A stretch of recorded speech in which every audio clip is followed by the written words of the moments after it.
Voiceover Gem here because I completely forgot to mention that the whole purpose of this pre-op diet is to reduce your liver. So obviously they make 5 incisions to go in to access you laparoscopically, and one of those incisions is to pull back the liver, which sits in front of the stomach. So basically we want to get our livers less fat so that the surgeon can flop them right out of the way and get to our stomach. So I thought I should just quickly mention that before I get into the rest of the video. Cheers! Hi guys, welcome back. Spoiler alert, had my surgery.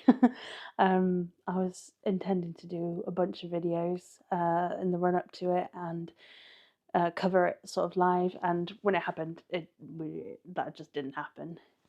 But I will cover the surgery procedure in the next video. But this video today is about the pre-op diet and how I survived it, and tips to help you survive it too. So I think I mentioned in my last video that I actually ended up doing the pre-op diet for 3 weeks instead of 2 because my surgery had to be postponed because I'd had COVID. And there's a 7-week wait until you can have surgery. So yeah, I did it for 3 weeks. Typically you do it for 2 weeks. I did it for 3. Now, there are 2 different options with Tonic, which is a company I went through, that you can do a textured food-based plan, or you could do a liquid-based diet.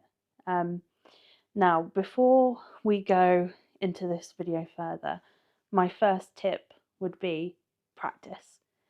I spent probably 2 or 3 weeks in the run-up to the pre-op diet, trying all different kinds of shakes, ordering different ones, different brands, looking at the protein content, the calorie content, trying them to see if I could actually stomach them, because let's be honest, a lot of them are gross as fuck. Let's just be honest. So I spent a bunch of time trying different ones, and then what I also did was have a look at the texture-based food plan and start making some food off of that. Because I just had a sneaking suspicion that I wouldn't want to stick to the liquid-based diet for very long, and I'm glad I did that because I was right. So my top tip and my advice to you is not just to go in balls deep day 1 of the pre-op diet and hope for the best. It's to do some research, take a few weeks just to have a look at what you can be allowed, and try some different things and see what you can live with for 2 weeks, because whatever you need to do, it needs to be sustainable. I've seen so many people in their YouTube videos say they cheated on their pre-op diet, and I think, to be honest, I think they still went ahead and had the surgery, and I don't think they had any complications. But why risk it? It's a fairly safe procedure, but why would you want to do anything that puts yourself in more danger? So we should go into this whole affair with the mindset of we're going to stick to it. So I'm going to bring up on the screen now the 2 different options that Tonic gave me. So I'll bring up the textured food-based plan. So as you can see, it's broken down into 3 meals per day and snacks. So you've got your breakfast, your lunch, and your dinner. You're allowed, I think, more carby, starchy things for breakfast. So the toast, a piece of bread, some protein Weetabix, things like that. For lunch, you're picking 1 protein portion and 2 vegetable portions. So that's 75 grams of chicken, 75 grams of turkey. I think it's, you're going to have to forgive me here because I'm not looking at the list, but I think it's 120 grams of white fish. And as you'll be able to see this on the screen anyway. And then you pick from the vegetables, and the same again for dinner. And then you're allowed a Muller light or equivalent. You'll be seeing this on the next page, and a milk allowance, which I completely forgot about the milk allowance, I'll be honest. So I didn't have any of the milk the whole way through, so I probably saved some calories there. And then you're allowed sugar-free jellies. I honestly think the sugar-free jellies are just like a bit of flavour. Like, here, have some sugar-free jelly, and we'll, like, you can make it. You can do this. So that's the sugar-free jelly. And the second option, which I'll bring up now, is the liquid-based. So that you've got to go through and pick from a list of different liquid-based protein drinks. Now, the ones that I had were Huel, the vegan Huel, and the reason I got Huel is because I know someone else who did the pre-op diet, and all of the milk, well, how do we phrase this nicely? All of the milk sort of like mess with their insides and they got the squits. Probably that wasn't phrased nicely, but that's what happened. So I thought if I went for the vegan version, initially my plan was to have one vegan shake a day and one milk-based shake a day, because the Huel, they only have 20 grams of protein in. And the second lot of protein drink I got were these. So this is Protein Works, their diet meal replacement. I bought 6 or 7 bags of this in different flavors. This particular flavor is the Blueberry Cheesecake Riot. So one portion of this is 1.5 scoops. That's a 60-gram serving, and you mix it either with 350 mils of water, or and this is what I did, 350 mils of milk. Now, the reason I mixed it with milk is because you need to bear in mind that on this pre-op diet, you're aiming for 800 calories a day, with no more than 100 grams of carbs. Now, for one serving of this, you're looking at 217 calories. So 2 lots of this would have only taken me to 434. But with 350 mils of semi-skimmed milk, 2 portions of this a day gets you in at about 777 calories-ish. Out of the ones I tried, these are by far the most palatable. That being said, they are a protein shake, they are a protein-based drink. We know they can be chalky, we know they're not the best, but out of a bad bunch, these are pretty good Protein Whips. The flavours that I've got, like I said, a ton of flavours. My favourite ones are the banana sundae. I think that on the website says that's a massive favourite with everybody. And also there's a chocolate coconut one, which is good, but you have to bear in mind for post-op, and we'll come to post-op obviously in a different video, the coconut one has little bits of desiccated coconut in, so you probably can't, it's probably not suitable for after surgery. So those were my liquid base. Obviously I did do a couple of days of liquid base pre-op, and I just, for some reason, in all my trial and error and all my practice, I could stomach the shakes fine. As soon as day one of the pre-op diet hit, I couldn't stomach it. It was I don't know, it must have been like a mental block or something, and I just couldn't do it. So I did transition onto the food-based very quickly. So the Muller Lights that I were having as part of the food-based were the toffee ones, because in my opinion they're the best, but there's loads of different flavors. And then the jelly that I've been having is the Hartley's sugar-free jelly. This flavor is blackcurrant, but it comes in loads of different flavors. I was sticking to blackcurrant. Oops, sorry about that. That was actually my nurse from Tonic calling to check in.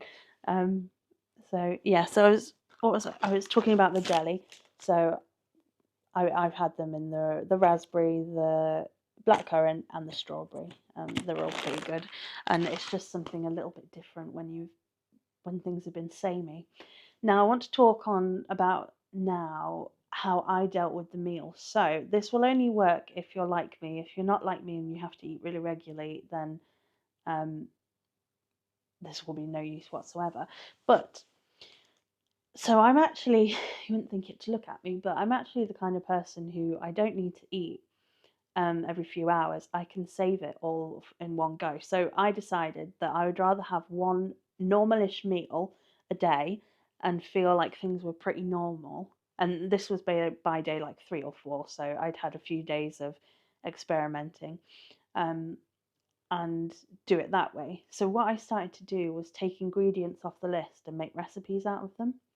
So on that list I showed you earlier, you'll see that you've got your protein allowances and you've got your vegetable allowances, and things like tomato and broccoli and stuff like that are on there. Now, bear in mind that the overall guidelines are the 800 calories and the 100 grams of carbs. So I did substitute some things off there for similar calorie amounts. So, for an instance, the 50 grams of broccoli is pretty much exactly the same calories as 50 grams of celery. So, what I started to do was take my protein allowance. So, I would have fish, turkey, or chicken. I would take my whole allowance for the day and have it in one go. So, for the chicken and turkey, I think that was 150 grams. Um, was it 240 grams for white fish? But I mostly stuck to chicken and turkey. And I would take the tomatoes in the allowance, I would cut them up, put them in a pan, and I would cook them up, put a bit of water in, and then I would add the celery, and then I would usually have another vegetable, so it would be mushrooms or spring onions or something like that, as my allowance. I would cook it all up to make sort of a sauce, almost like a tomato based sauce, and then I would add in all of the things that they say you can add in for flavour. So I'm talking mixed herbs. Sometimes I would add a bit of chili powder. Sometimes I would add curry powder, and I would make it into a curry. So I'd add curry powder, some Worcestershire sauce, some herbs, salt, pepper, and then I would put my protein into that. And so I was making turkey or chicken curry a lot, and I was having that with my slice of bread as a slice of toast with your spread on. And I'm going to put a picture of that in now because I was really impressed when I made it. Obviously, you've got to bear in mind that portions are small. It's a pre-op diet. What do you expect? But if you are able to do it that way and save it all up for one meal, you end up feeling like it's just a normal meal. And I think what's really important during the pre-op phase is to keep as calm as possible, mentally prepare for the operation, and to feel as normal as possible. So I was having my curry, my piece of toast, and then afterwards I was having my Muller light and a jelly. And after I'd had all of that, it just felt like a normal meal, and it was mwah, chef kiss beautiful, even if I do say so myself. So yeah, my just to sum up, my top tips are: make sure you do at least 2 weeks of testing all different kinds of shakes to see which ones are the best, see which ones you prefer. I personally bought a ton of Huel and I can't stomach it now. I barely drank any of it. So I would not recommend Huel. I would recommend Protein Works, and also in the hospital they gave me strawberry slim fast and they whisked it up, and that's another tip. If you're making a protein shake and you've got a NutriBullet, pop it in the NutriBullet because it makes it really frothy, and more like a milkshake. That's, I think, what they did at the hospital. They frothed it up somehow. I don't know. They had some sort of sorcery, or maybe it was the drugs, but it really hit well. It tasted really good. And that doing that is essentially how I survived the pre-op diet. Now, I'm aware that you might have questions and that might not have covered anything. So if you do have any questions, feel free to pop them down below. Don't be shy.